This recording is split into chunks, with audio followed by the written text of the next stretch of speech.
นี่ทำขนม140 ชิ้นวันจันทร์ก็จะเอาเยอะหน่อยทำเสร็จต้องเอามาไว้ในห้องในบ้านแม่เขาแย่ทำไปแล้ว60 ชิ้น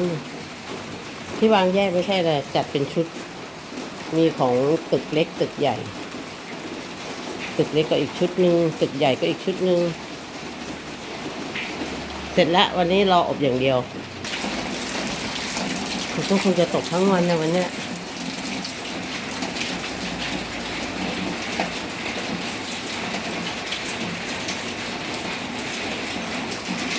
น้ำเนี่ยลองไว้ล้างพื้นเนาะล้างพื้นขัดพื้นเสียดายตกทีก็หลายกระมังนะวันนี้แม่ไม่อยู่แม่จะไปไล่ขอบคุณที่เข้ามารับชมนะคะสวัสดีค่ะ